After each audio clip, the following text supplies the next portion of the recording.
बिना दवाइयों के अपनी सांसों की मदद से अपने शरीर की हर एक बीमारी को ठीक कैसे करना है, यह आज की बोध कहानी में बताया गया है।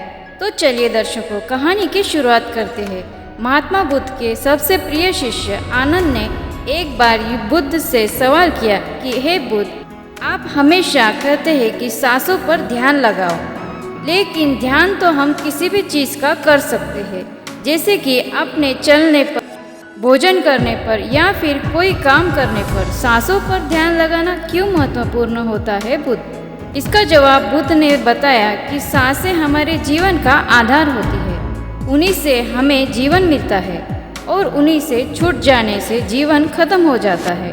आनंद, अगर जीवन को समझना है तो हमें अपने मन को समझना होगा, और सांसें हमारे मन और हमारे शरीर के बीच एक पुल का काम करती है। अगर तुम इस पुल पर चलना सीख लेते हो तो तुम अपने शरीर के माध्यम से अपने मन में प्रवेश कर पाओगे। तथागत ने आगे कहा कि तुम ध्यान किसी भी चीज़ का लगा सकते हो, किसी भी वस्तु का लगा सकते हो, लेकिन सांसें हमारे साथ हमेशा रहती है, और जब हम सोते हैं तब भी हमारी सांसें ही चलती रहती है। इसके लिए सांसों का ध्यान सबसे आसान ध्यान है। उस ध्यान को तुम कभी भी कर सकते हो, और सांसों के द्वारा अपने मन को समझना ज़्यादा आसान हो जाता है, क्योंकि जब हम दुखी होते हैं, परेशान होते हैं, तो हमारी सांसें अलग तरीके से चलती है। लेकिन जब हम शांत होते हैं, आनंद में होते हैं, हमारी सांसें अलग तरीके से कार्य करती है। जब हम गुस्से में होते हैं अथवा डर में होते हैं, तब हमारी सांसें अलग प्रकार से कार्य करती है। इसलिए हमारे मन की भावनाओं को समझने के लिए हमें अपनी सांसों को समझना होगा। जिस प्रकार हमारी सांसें चलेगी, उसी प्रकार हमारे मन में भावनाएं पैदा होंगी। आनंद ने सवाल किया कि हे बुद्ध, मन की भावनाओं को समझने के लिए हमें सांसों का कौन सा ध्यान करना होगा, और क्या उस ध्यान से मन की भावनाओं को काबू में किया जा सकता है? जैसे मन के अश्लील गंदे विचारों को रोकने का और गुस्से को काबू में करना हो, या फिर जलन जैसे नकारात्मक भावनाओं से छुटकारा पाना हो। क्या कोई ध्यान ऐसा है जो हमारे मन को शुद्ध कर सकता है? क्योंकि जब तक मन में पवित्रता पैदा नहीं होती, तब तक ध्यान करने का कोई लाभ नहीं है। ना चाहते हुए भी साधक के मन में नकारात्मक भावनाएं घेर लेती है, और जो उसके ध्यान में बहुत बड़ी बाधा बन जाती है। तथागत ने कहा कि जो अपनी सांसों को समझ गया, समझो वो बदल गया। इंसान के शरीर में और उसके मस्तिष्क में जितनी भी प्रतिक्रिया होती है, वह सब उसके सांसों के चलने के अनुसार पैदा होती है। मनुष्य कभी ध्यान ही नहीं देता कि उसका मन उसके सांसों के अनुसार प्रतिक्रिया कर रहा है। कभी होशपूर्वक देखना, क्या प्रयास करना, जब तुम्हारे अंदर गुस्सा, डर या चिंता जैसी भावनाएं पैदा होती है, तब तुम्हारी सांस लेने की गति तेज हो जाती है, और जब तुम शांत होते हो, आनंद में होते हो, तब तुम्हारी सांसों की गति एकदम शिथिल हो जाती है। आनंद, जितनी गहरी किसी की सांस होती है, उतना ही ठहराव उसके व्यक्तित्व में पैदा हो जाता है। अक्सर तुम देखना कि जो लोग गहरी सांस नहीं लेते हैं, यानी कि छाती से सांस लेते हैं, सांसें उथली उथली रहती है, ऐसे लोग ज़्यादा दुखी और चिंतित रहते हैं। और वहीं पर जिन लोगों की सांसें गहरी होती है, उनकी आंखों में तुम्हें एक शांति नजर आएगी, एक आनंद दिखेगा। ऐसे लोग किसी भी परिस्थिति में बेचैन नहीं होते हैं, उनका मन हमेशा शांत बना रहता है। वो कठिन से कठिन परिस्थितियों को बड़ी शांति से सुलझा लेते हैं, इसलिए उनकी बुद्धि, उनका मस्तिष्क दूसरों से तेज काम कर पाता है, क्योंकि उनका मन शांत होता है, नकारात्मक भावनाओं से खाली होता है। आनंद, अगर कोई भी मनुष्य नकारात्मक भावनाओं या नकारात्मक विचारों से घिरा रहता है, शरीर में सुस्ती, आलस्य, ये सब भावनाएं उसकी सांसों के कारण पैदा होती है। इसलिए यह बहुत आवश्यक है, अगर जीवन में अच्छी आदतें बनानी है, सोचने का नज़रिया सकारात्मक रखना है, तो हमें अपनी सांसों को समझना होगा, और उसका सबसे अच्छा तरीका है अपनी सांसों का ध्यान। सांस हमारी हमेशा चलती रहती है। अगर पूरे दिन में से कुछ समय अपनी सांसों पर ध्यान लगाने को दे, तो हमारा पूरा जीवन परिवर्तित हो सकता है। धीरे धीरे जैसे जैसे सांसों पर ध्यान गहरा होता जाएगा, वैसे वैसे तुम अपनी भावनाओं को समझने लगोगे, अपने शरीर में चल रही प्रतिक्रियाओं को अच्छे से देखने लगोगे। यह तभी संभव हो सकता है जब तुम अपने प्रति सचेत रहो, अपने प्रति होश में रहो। और होश तभी जागृत होता है जब किसी चीज़ पर निरंतर ध्यान लगाया जाता है। और हमेशा ध्यान में रहने के लिए प्रकृति ने हमें सांसें दी है। हम अपनी सांसों पर चलते समय, खाते समय, उठते समय, बैठते समय, हर वक्त हर समय ध्यान लगा सकते हैं। उनको देख सकते हैं कि वो किस नाक से आ रही है, किस नाक से जा रही है, नाक के कोने कोने से टकरा रही है। जब हम निरंतर ये देखने लगते हैं, हमारे विचार शांत होने लगते हैं। अब शरीर की छोटी से छोटी संवेदना, हर एक भावना का हमारे शरीर, हमारी ऊर्जा और हमारे मस्तिष्क पर क्या असर पड़ता है, अब तुम समझ पाओगे कि हमारे विचार के कारण हमारी भावनाएं पैदा होती है। जैसे हमारे विचार होंगे वैसे ही भावनाएं हमारे अंदर पैदा होती रहेगी। एक सोते हुए बच्चे के पेट को देखना आनंद, जब भी वह सोता है उसके पेट की सांसें चल रही होती है, इसलिए उसका मन बड़ा संवेदनशील होता है। जीवन में किसी भी कार्य में सफलता प्राप्त करने के लिए कुछ सकारात्मक भावना का होना या फिर कहे कि अच्छे गुणों का होना बहुत आवश्यक होता है। अच्छे गुण जैसे कि स्वभाव में धैर्य होना, गुस्सा ना होना, कठिन परिस्थितियों में हार न मानना, चुनौतियों का डटकर मुकाबला करना, ये सारी भावनाएं या फिर कहे कि गुण एक इंसान में होना बहुत आवश्यक है अगर उसे बड़ी सफलता हासिल करनी है। और यह सभी गुण हमारे स्वभाव में हमारी सांसों के द्वारा पैदा किए जा सकते हैं, इसका विज्ञान होता है। लेकिन अज्ञानतावश मनुष्य हमेशा अपने को बाहर बदलना चाहता है, लेकिन अपने अंतर्मन पर कभी ध्यान नहीं देता, जहाँ से सारा ब्रह्मांड संचालित हो रहा है, जहाँ से आपकी सारी इच्छा पूरी हो सकती है।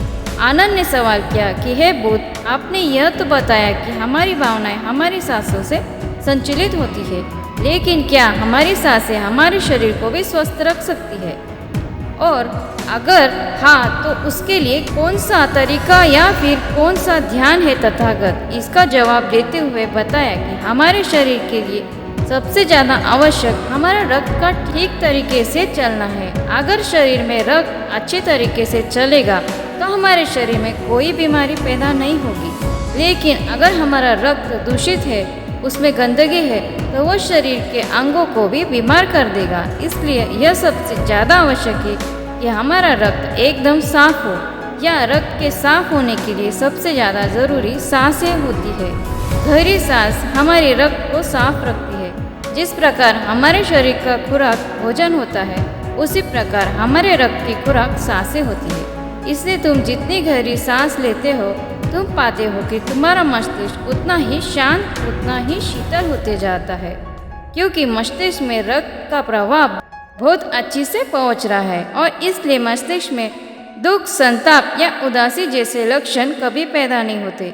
सुबह सुबह अपनी सांसों के साथ किया गया ध्यान या फिर प्राणायाम हमारे पूरे जीवन को स्वस्थ बना सकता है, सारी बीमारियों को दूर कर सकता है। जो लोग रोज सुबह उठकर ठीक तरह से प्राणायाम करते हैं, उनका पूरा दिन आनंद से भरा हुआ रहता है। कोई दुख, कोई चिंता उनके दिमाग में घर नहीं कर सकती। याद रहे कि सुबह का किया हुआ ध्यान या फिर प्राणायाम सबसे ज़्यादा लाभकारी होता है।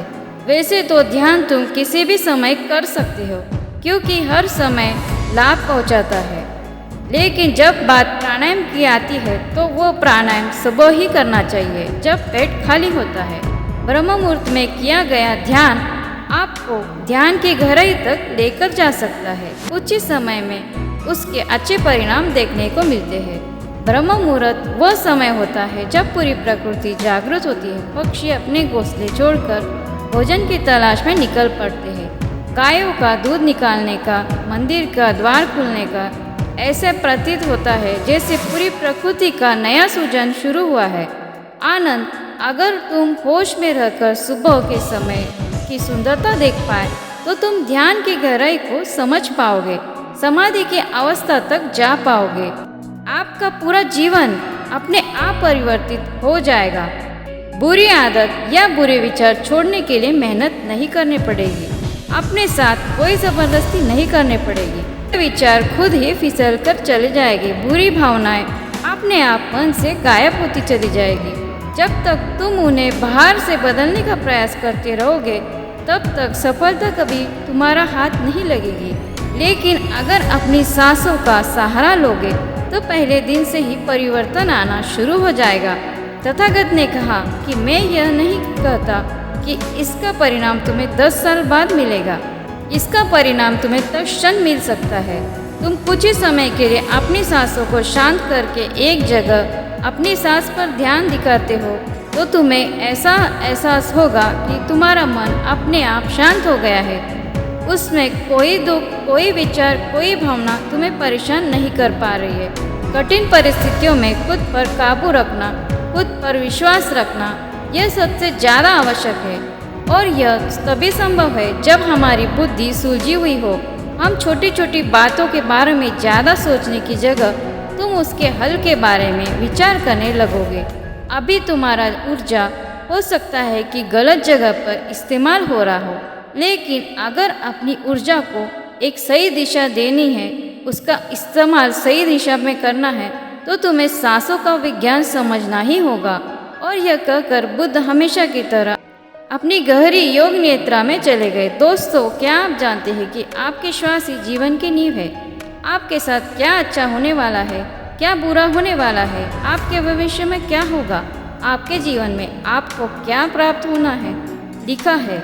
यह सब कुछ आपकी सांसों पर ही निर्भर होता है। जिस व्यक्ति की सांसें गहरी होती है उस व्यक्ति का ध्यान भी गहरा होगा और ध्यान से वो ऊर्जा प्राप्त होगी। वही ऊर्जा आपके जीवन में आपकी इच्छाओं को पूरा करती है। लेकिन ज़रूरी बात यह है कि आपकी श्वास सूक्ष्म है, आप उसे देख नहीं सकते, और आपकी थर्ड आई भी सूक्ष्म है, उसे भी आप देख नहीं सकते, लेकिन महसूस दोनों को कर सकते हो। जब आप थर्ड आई पर श्वास पहुंचाते हैं तभी आपका ध्यान भी गहरा होता है, और यह आपके ऊपर है कि आप ध्यान में श्वास किस प्रकार लेते हो। आप गहरी सांस लेते हो या छोटी सांस लेते हो। आप छोटे बच्चों को देखते ही होंगे, जब वह सांस लेते हैं तो उनका पेट फूल जाता है, यानी वह गहरी सांस ले रहे होते हैं। वो खुश रहते हैं, उनके जीवन में कोई चिंता, कोई बीमारी नहीं होती, उनकी आयु बढ़ती है। तब यह श्वास छोटी हो जाती है, और जब यह सांस रुक जाती है तो मृत्यु हो जाती है।